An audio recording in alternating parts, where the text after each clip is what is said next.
We haven't spoken in a while. Did the wedding go through well and everything? Everything went well? Yeah. It's all good. Like the ring is here. Oh, good.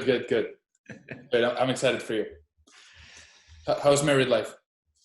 Hey, it's the same as it was before. I mean, basically we were living together for almost 2 years, so it's just a continuation I love of the that. things. I love that. I'm recording. I'll keep an eye when new people join in.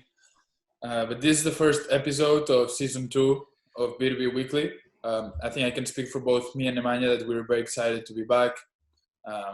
It has given us time to recharge and come up with some new content ideas that I think are going to be interesting. So I think this season 1 was amazing. I think season 2 is going to be even better. Yeah, I totally agree. I received some great feedback from the people that I didn't even know that were listening to B2B Weekly. So just want to say thank you to everyone. They give us a feedback that we have been a little bit inconsistent with topics. I mean, just talking about so many things, but that's how this thing works. Actually, we react to some things that is happening us during the week. Then we come up here to discuss, and you ask questions and get into discussions with us. So we extend to more topics. Exactly. I think we're both practitioners. So we're both on the trenches every week. So it's easy to come up with new topics. I have a few that I want to run by you today. Nice. That's why I was thinking about topics, and I said, okay, Marty will have something prepared. I always do. I have 3 topics prepared that I want to run through today. I think they're very interesting. And we can jump right into it. I have a hard stop in about 50 minutes. But there's one topic that I've been struggling with lately in a sales conversation with a new prospect that we're talking to. They're very interested. We're very interested as well, but they're a different type of company. In terms of they're larger in size, so they're a bit more enterprise than we used to. So there's the sales process is usually different from what I am used to as well. So I'm used to working directly with the founder, the CEO, in one-on-one communication, and then having that convert. If they say yes, then it's a go. If they say no, then the project doesn't move forward. But in this case, I'm talking to the go-to-market director because the company has more people and more decision makers in the middle.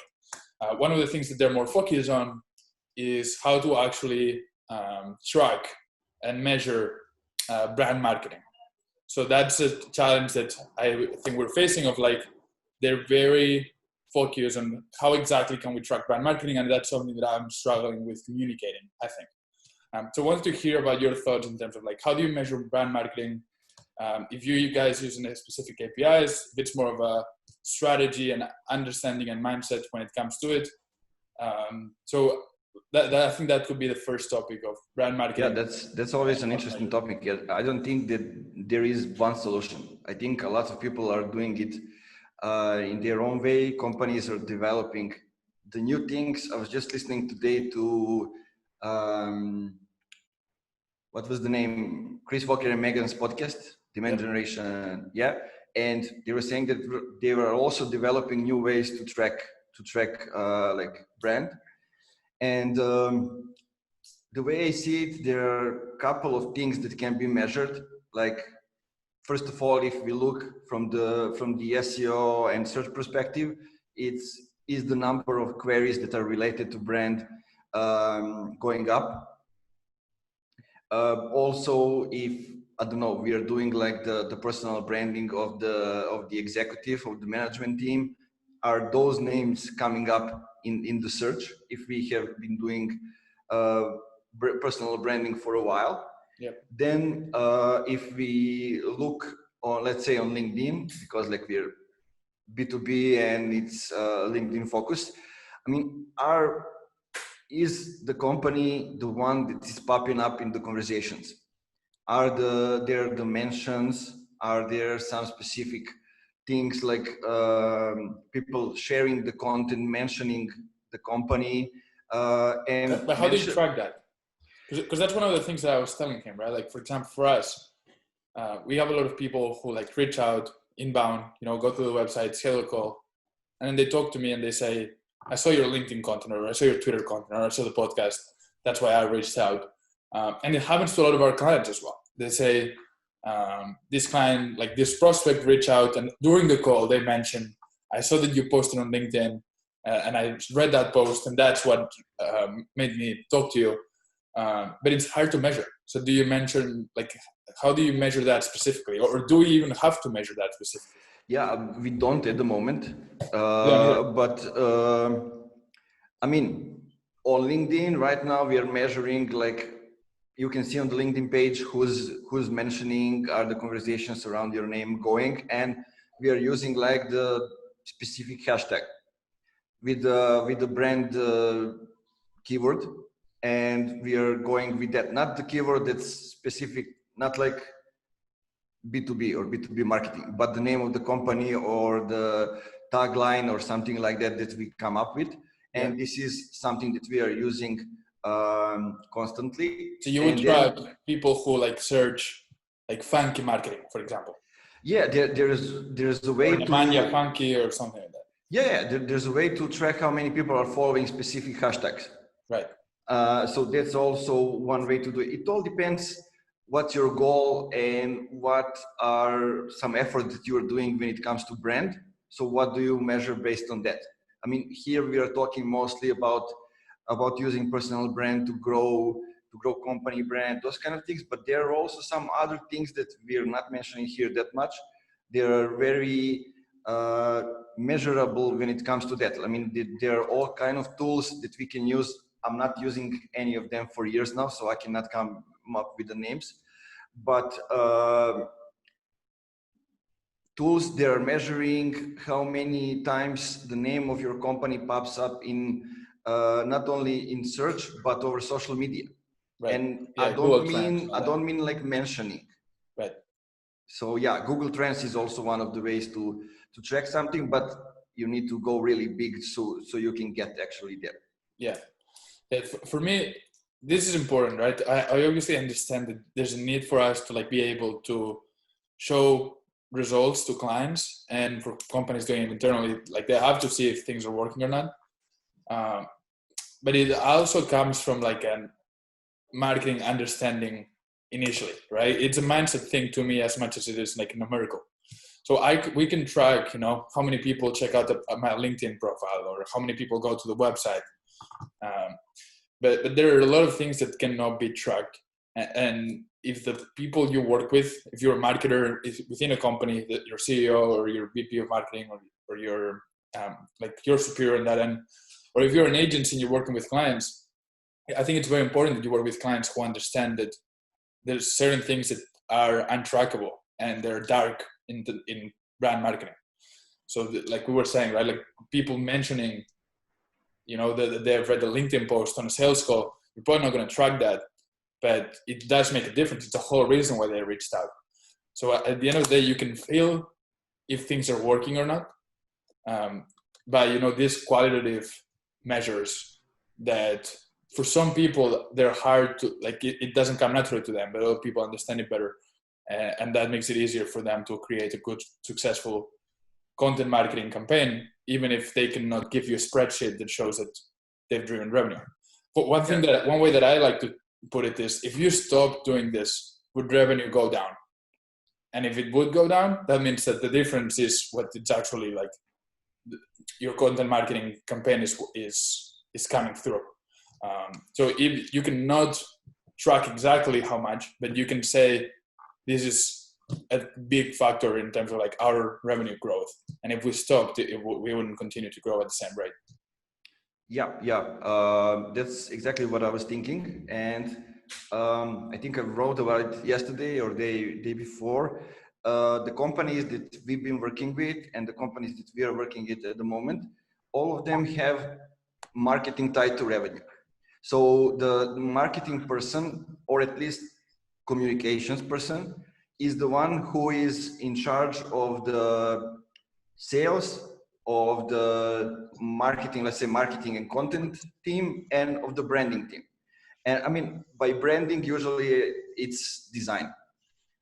But there's only one person So it's usually, I don't know, the CMO, or sometimes it can be like marketing and communications director or whatever is the name. But that person is making sure that all of them are aligned to revenue.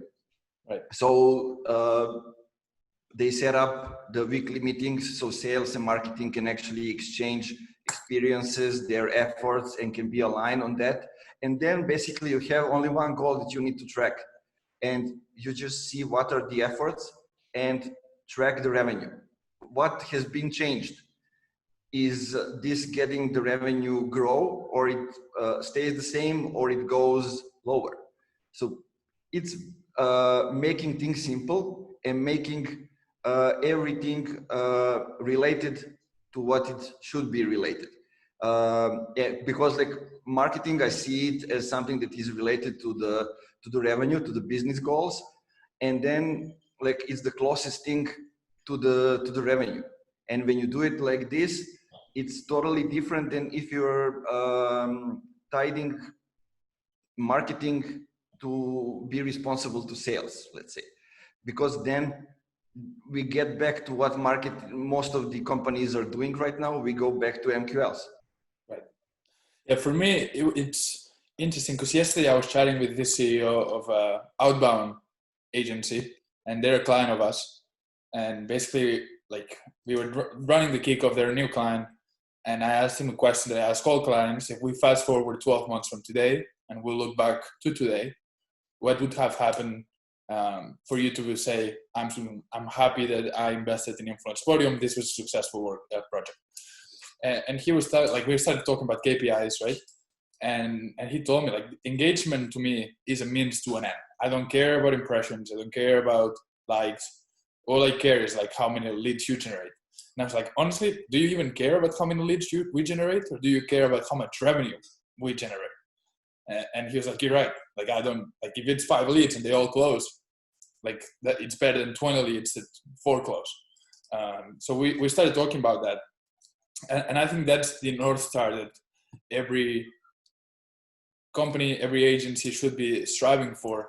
Inbound revenue generated is the one thing that means it's been successful or it hasn't. Now, it's not going to happen right away, and there needs to be patience and consistency. But if you think long-term and then you make it as simple as possible, which is how much sourced inbound revenue we generate, that's where you cannot go wrong, right? Because then it like, we always say this, like, likes don't pay rent, followers don't pay rent. And when we start talking, like, most of the clients that we've had issues with are those clients that wanted likes, impressions, because it's a matter of ego, right? It's not about their company, it's about their ego. And when that happens, honestly, we don't deliver great results, because that's not what we're for. We're for to deliver your revenue. So the mindset that they approach the conversation with, I think, is super important and makes all the difference on whether they're going to be a good partner or they're like, we're not going to be able to help them. Totally agree.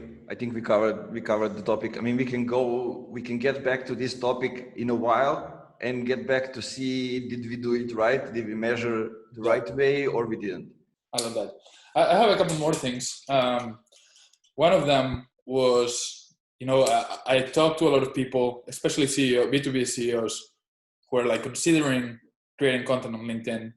And I see some of them have certain things that worry them before, like, creating content. And I was wondering, and going all in on LinkedIn as like a social media platform for B2B companies, B2B CEOs. And so I was wondering, what have you seen that stops people from, investing time or money, whatever they want to do it, outsource or in-house, into LinkedIn content? Like, what do you think are the things that they fear that they make them stop? What have you seen around that stops people from going all in on LinkedIn? Yeah, I can use an example and go over it. It's the client that we are now negotiating with, a huge client with a board where they are like CEOs of Under Armour, of Colgate, of other companies. So a huge institute. Yeah. And what we received as an initial thing, we've been approached by their team. So they wanted to pitch like the the board with going all in on their social media efforts, but mostly with thought leadership content, those kind of things, because they have like great people in the board, and those people are not sharing anything, or they are creating like events out of which they don't share the results. So one thing that we received as the main issue is that they don't get revenue from LinkedIn, from social media. They know, they're aware, like mostly they're like older people, let's say 50 plus years old. Yep. And they understand that they need to be present on social media, but they don't want to invest more efforts over there because they didn't see social media give results ever. So right. That is the issue. So to get them there, we needed to show them a couple of different strategies these companies they're using, a couple of different approaches. And now when they have seen it, like some of the things that we have shown, like how can we distribute the webinar? When the webinar is done, how can somebody from the team approach people and share the content, get one-on-one relationships, and start doing that with people who were present on the webinar? How can they distribute content? How can they create the community and the membership on LinkedIn? Because they are like the institute and they live out of membership, but like, so we show them how the revenue genius are growing, right? You know, like that kind of examples, and they understood it. But some other things why people are not posting is that. Can I stop you and make it? Isn't it funny how like they've sucked, the way I understand it, they've sucked at social media for until now. That's why they're approaching you, and they said we've never generated revenue. Yeah, because you suck at it. That's why you're here. You know, it's like it's a fish that eats its own tail. I don't know if it's an American saying. We say it in Spain. But if you suck at it, you're not going to get revenue. So that cannot be an excuse to not do better, because like you know what I mean? It's counterproductive and counter thinking. So it just funny to me how like, hey, it's never worked for us. Yeah, because you don't know shit. That's why you're here. But yeah, you know, but it's sometimes it's hard to explain, and I find that related to also when marketing team is trying to explain to the CEO why they need to do some things. Right. It's basically the same, and like we are talking with some people that have done amazing things when it comes to business. They aren't people that are just starting, so they have seen some things working, and they have feed their business out of few different channels and strategies, but it's not social media.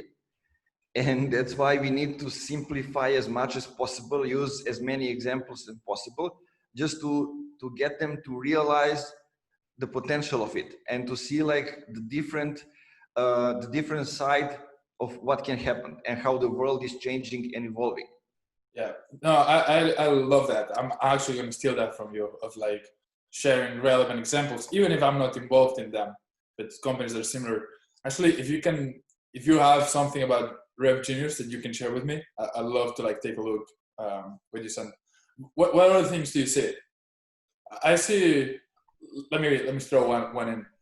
I think one can be that I call it the empty stand syndrome, which is like people thinking that they're not going to be listened to and that people don't care.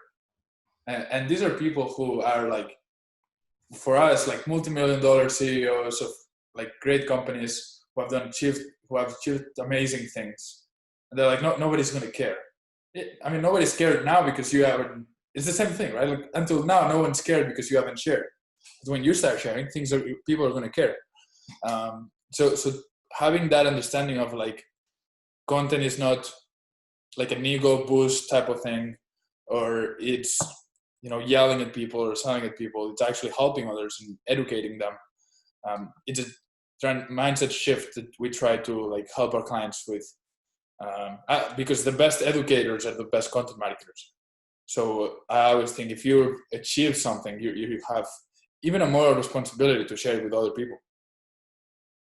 Yeah, look, like there are a few ways to get people there. Some of the things we're doing right now when it comes to the companies that have like bigger teams, it's easier when there are just few people, because it means that they have just started the business. Right. And those are the people that maybe they're not doing it, but they understand it in most cases. But where there are huge teams, there are also people that aren't active on social media, and then don't realize the possibilities of it. What does it mean for them personally, not for the company? And so when we do that, we start with workshops with internal inside the company, so we can help them understand few things. And then we create like the safety zone. What does it mean, the safety zone? It means like sort of a hub, a group. It can be just like a WhatsApp group, doesn't matter, or Slack. Basically a group when they can share some things that are on their mind. We start with that. So there is something that got my attention this week. I thought maybe I can share something with you, not on LinkedIn, but with you.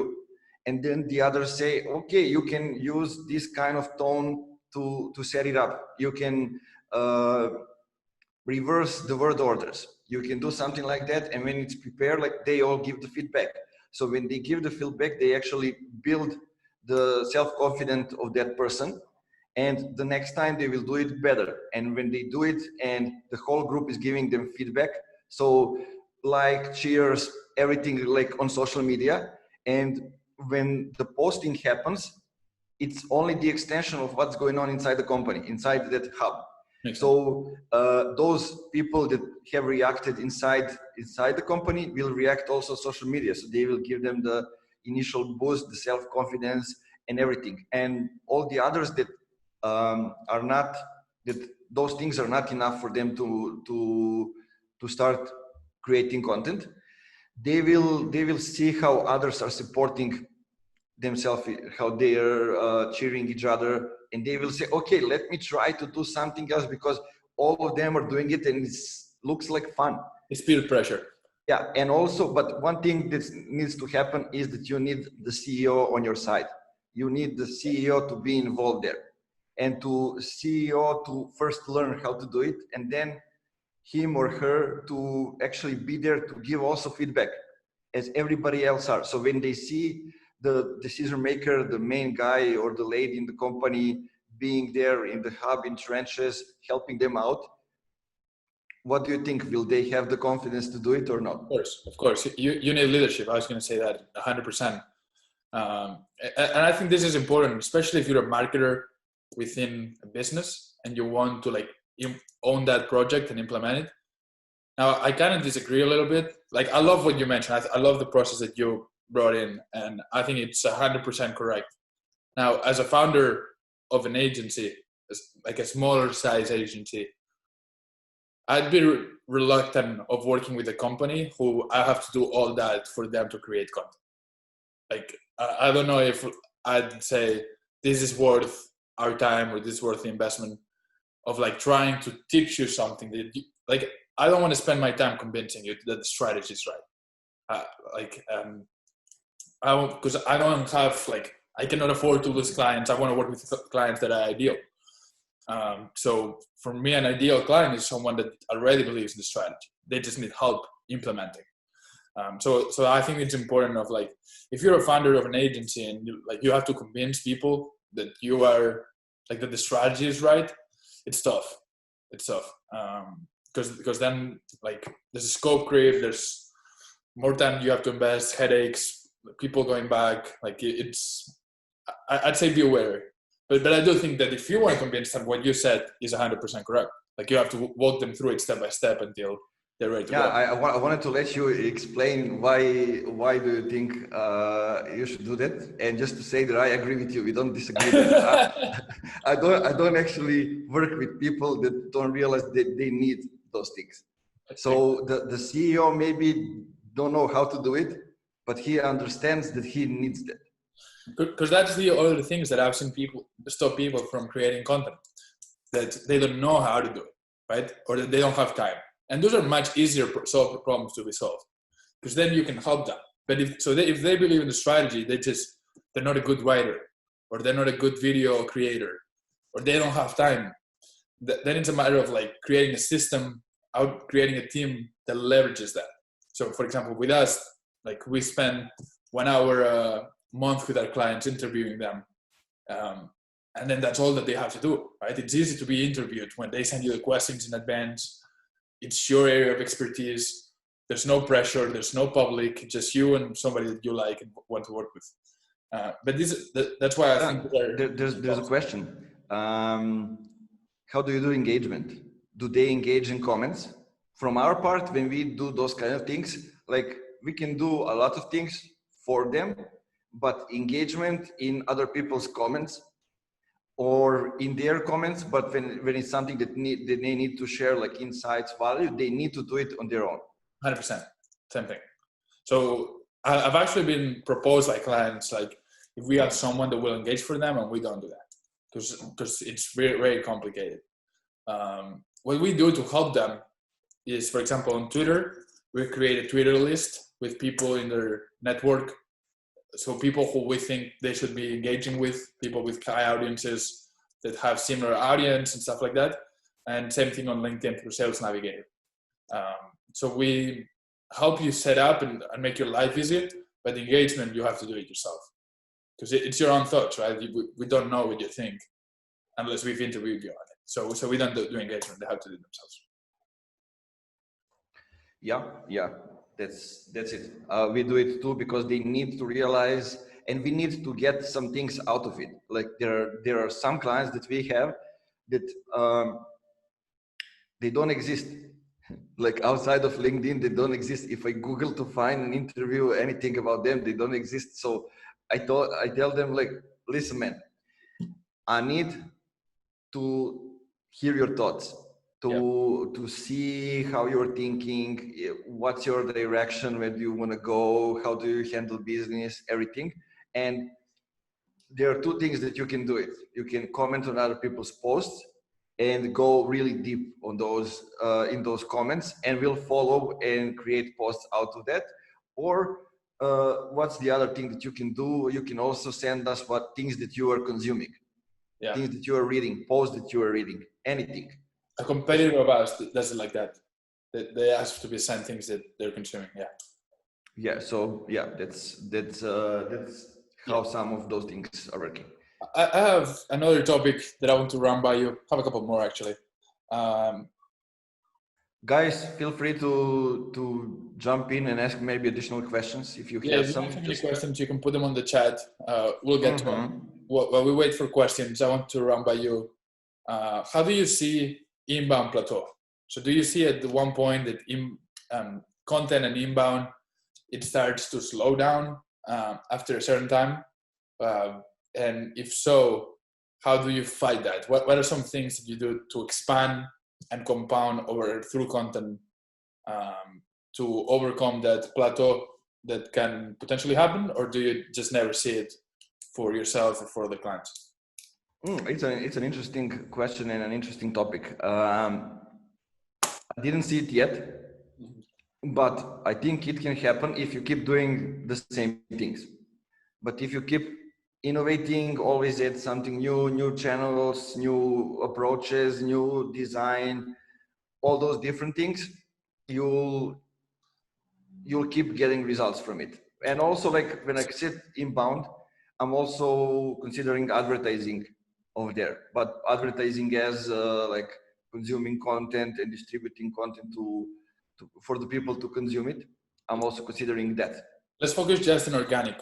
Like let's say organic content on LinkedIn, for example. Let's focus on that. What are some of the things that you think of innovating? I have a couple ideas, but like what are some things that you say, I'm going to test it out over time, try new things. Give me something specific that you can do to overcome, inbound plateau and always doing the same thing. There are a lot of simple but different things. So let's say on LinkedIn, what are some things that we are seeing? We are seeing like text posts, we are seeing maybe video posts, and we are seeing from time to time like posts with pictures, right? But so when we look at that, what can you do to be different? You can go with gifts maybe.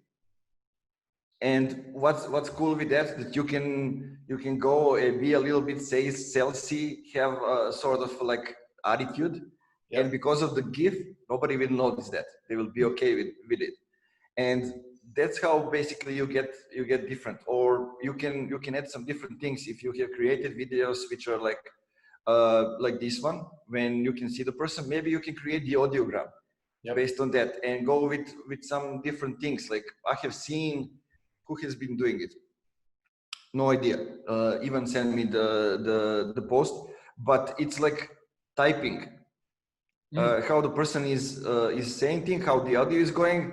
It looks like somebody is typing on the screen. Yeah, so that's also cool. Also some other things you can change, how you create your copy. You can go and be specific, share let's say data, statistics, those kind of things, and then you can just switch to the more personal stories. I love that.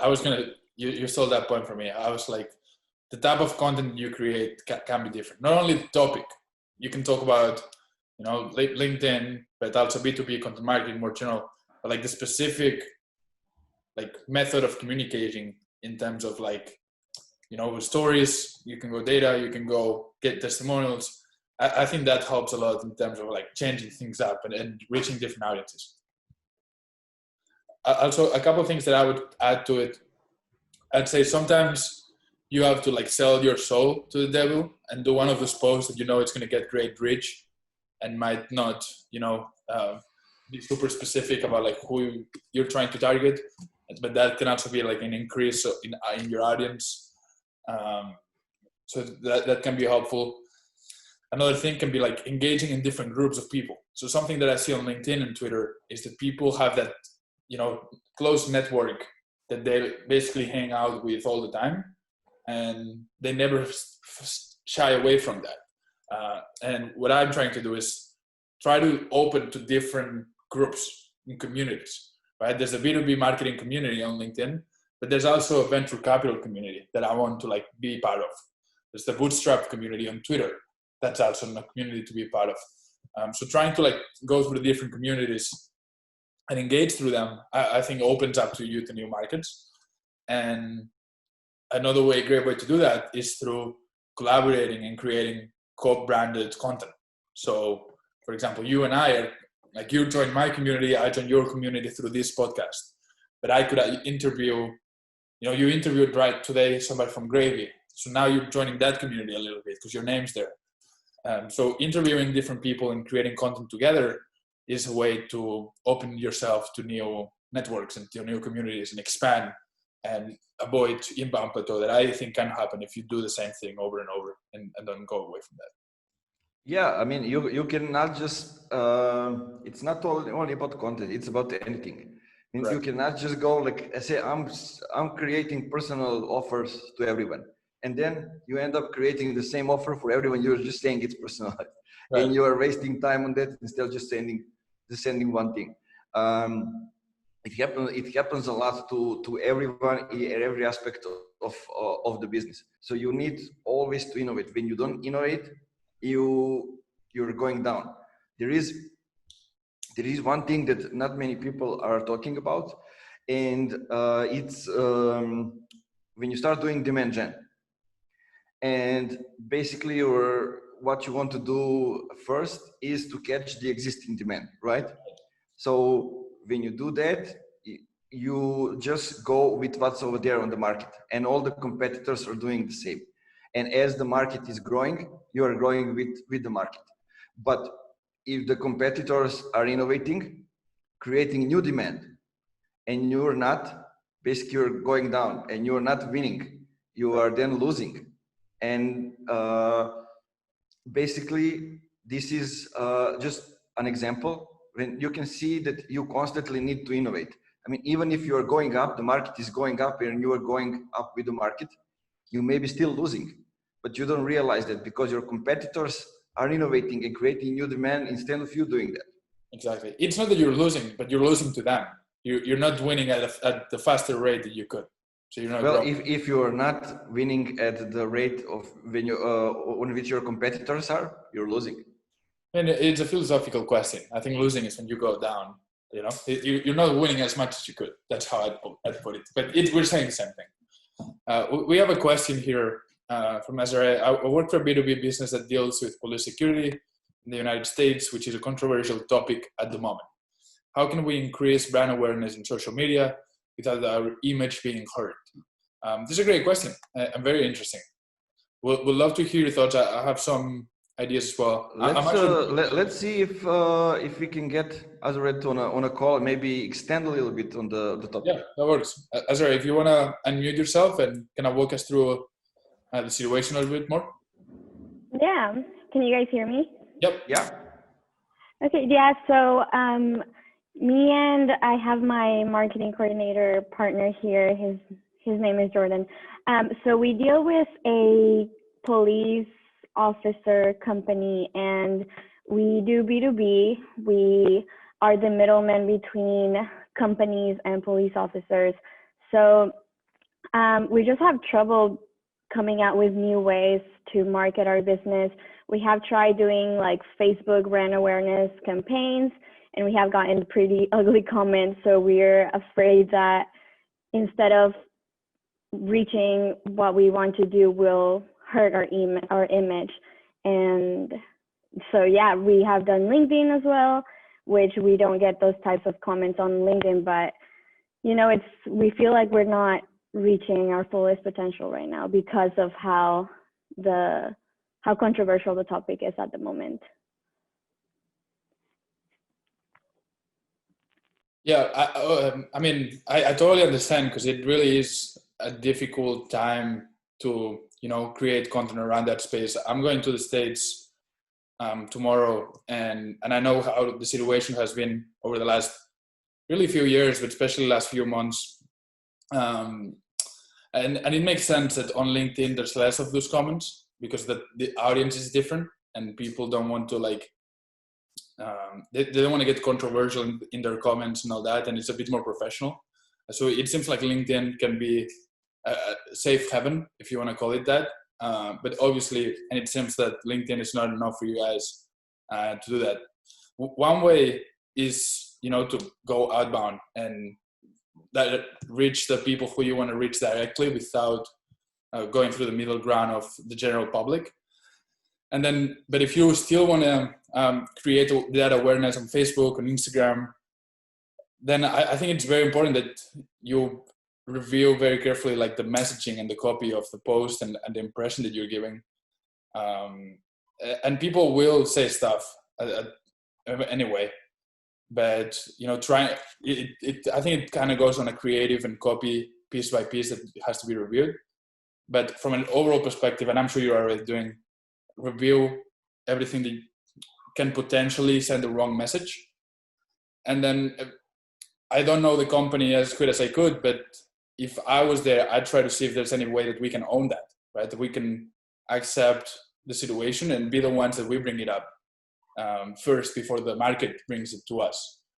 I always think about the movie 8 Mile, where I'm like, he talks about what he's done or what the negative things about their life or their situation before the other person can talk about it. So maybe there's a way that you can carefully like bring that topic up and say, okay, we understand that this is the situation. This is what we're doing to help. So something that's honest, transparent, and as raw as possible, that doesn't look like PR-ish from a copy or a creative standpoint, but that becomes aware of the situation and shows that that you guys understand what's happening, could potentially help. I don't know if Nemanja has some thoughts here. It's a bit hard without going into specifics, but I mean, basically, you need to do reverse of what we would say in other circumstances that you should do. You should not get controversial because you are already in the controversial situation or the state, and basically you need to calm things down in this situation. I totally agree with what you, Marty, said. Basically, that's it. Just check that everything you post, everything you use, each piece of content is not getting people having second opinions, or be able to see different picture. Be clear on your messaging and what you want to say. So don't leave space for the people to think different things. I mean, those are some mistakes that even when it's not this kind of situation, people are making.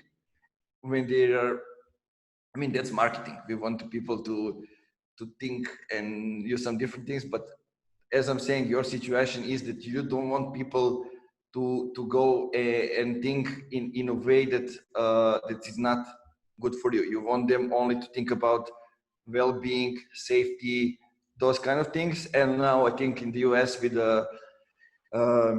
it's not official, right? Biden has not won officially, but it will happen. So I think there's a whole wave of like calmness all around the country. So maybe you can use that just to get on top of that and see, like, okay, we are coming with that wave. We are coming with our offers, with what you have to say, and bringing you even more safety.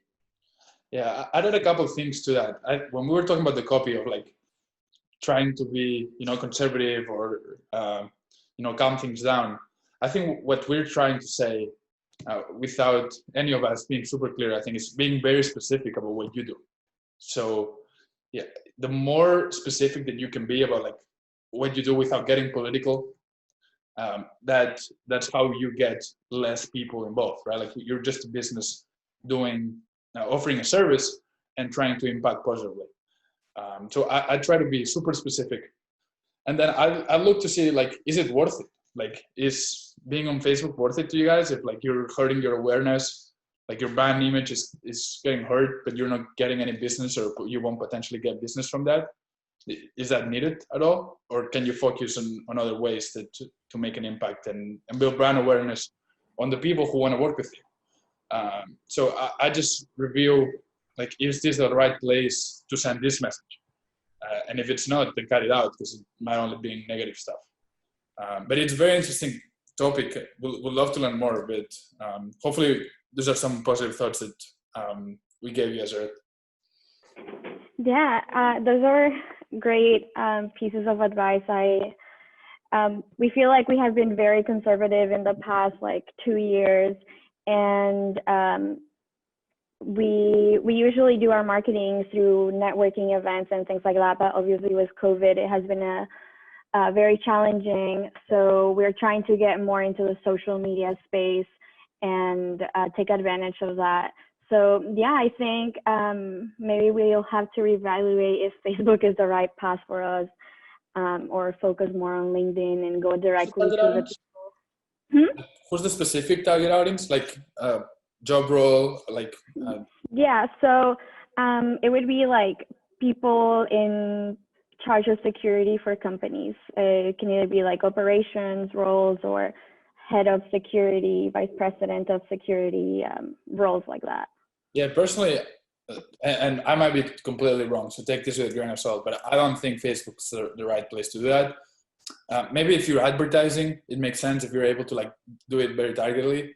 But like from an organic standpoint, it doesn't seem like the place that you're going to get results, and all you're going to get is people commenting and talking negatively about the company. But personally, I think I think we've only done the ad for like a month, and we haven't really seen any objective results, I would say. So I think we might just move forward with LinkedIn and keep it a little cleaner on there.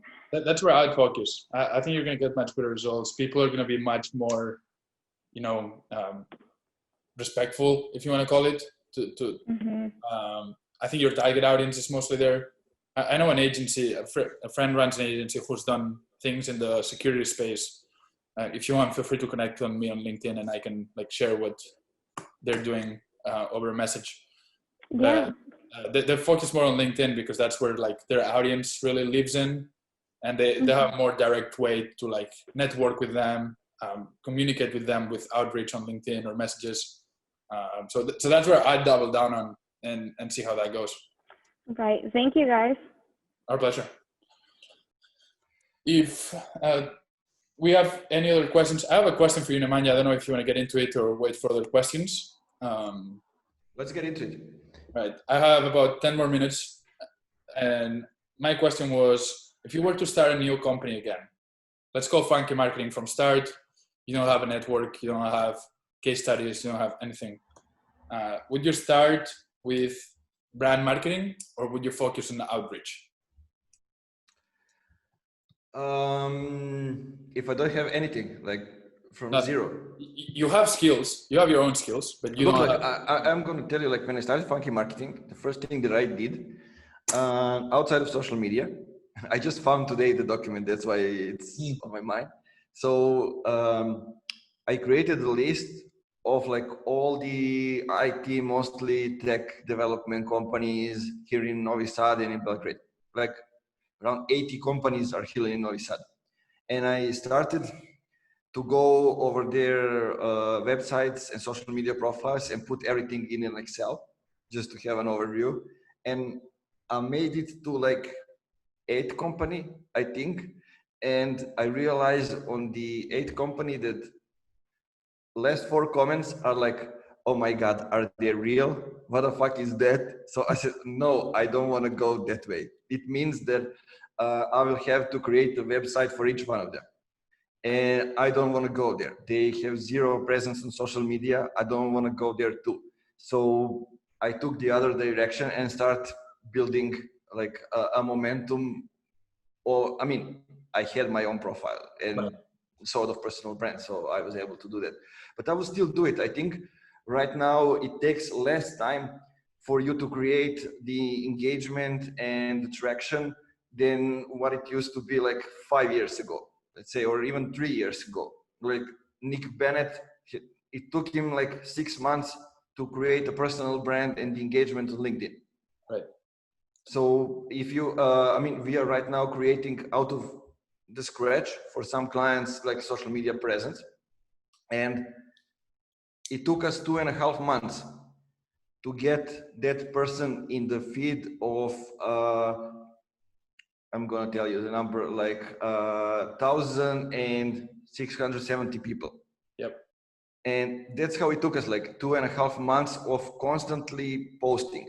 Not anything else. He's not a guy who is very much engaging with people. Yep. But he's just posting frequently, posting specific things, posting interesting things, mixing text with visuals, not even videos. And it started to give results. Yeah. If I were to start Influence Podium again, I would do 2 things. I would start a podcast. And that's for sure. That's for sure. Yeah. We should have started that even earlier than we did. Yeah, for sure. I'd start a podcast and interview my ideal clients and anyone that I want to network with. I would repurpose that into LinkedIn content. So I'd build that brand there. And then I'd create a list of my ideal clients, like you were doing, like between 50 and 100 of ideal 100% clients. And I would reach out. I would first interview on the podcast. And then I would reach out and offer them 1 month for free of my services. And after the 1 month, I would sell them on the packages after, like we work together. And that's how we do it. I have no doubt that it will work. Yeah, there is only one thing that I want to mention here for everybody listening. So if you go with that path, and I think it's a good one, let's say you choose 10 of them that you want to interview on your podcast.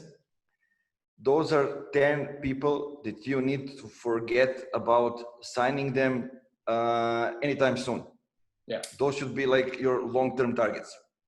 And those that you want to get in quickly, you should do something different, not interview them on the podcast. I agree. But if you interview them for the podcast, I mean, especially if you do content marketing like we do, use that to show them what you could do for them. So something we do for our client, for the people I interview on my podcast, is we create between 5 and 8 LinkedIn posts, written, video, audiograms, and we send them to them and say, here, post it. They're free. This is what we do as a company. And because I already have the team, I wanted to thank you for coming into the podcast. That's it. No call to action, nothing else. We do the same with Funky Marketing. Yeah, and then they see, like, it's like when you go to a supermarket and they give you that little piece of cheese for free, then you taste it and you're like, fuck, this is amazing. And then you buy the whole cheese. So it's kind of the same thing. And that's how I would run it.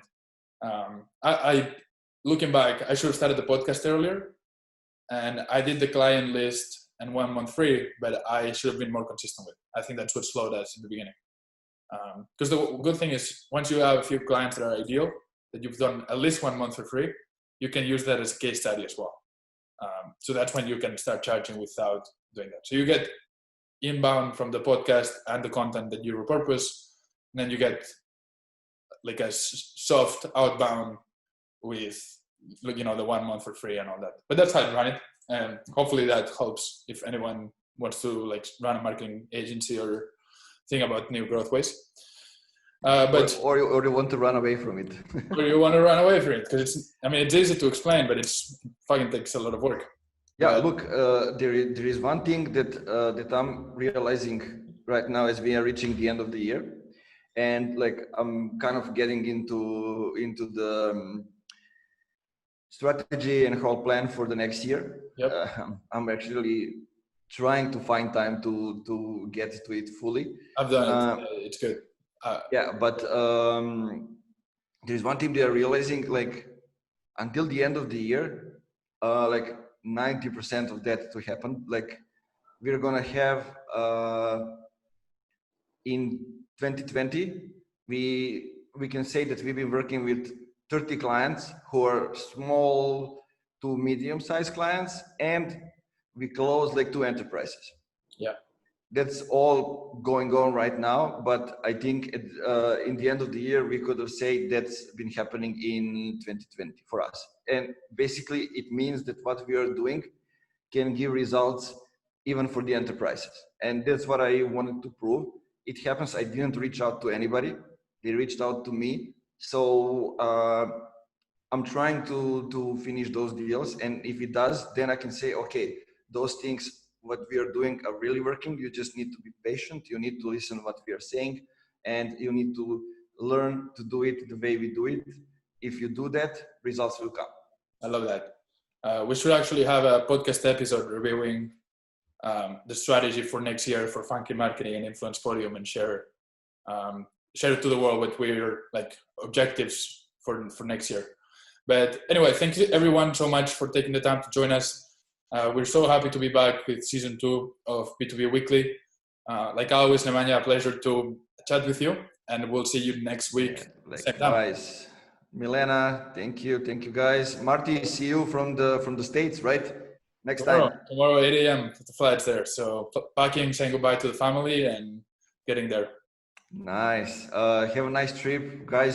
See you next week. Thanks, everyone. Take care. Cheers. Bye-bye.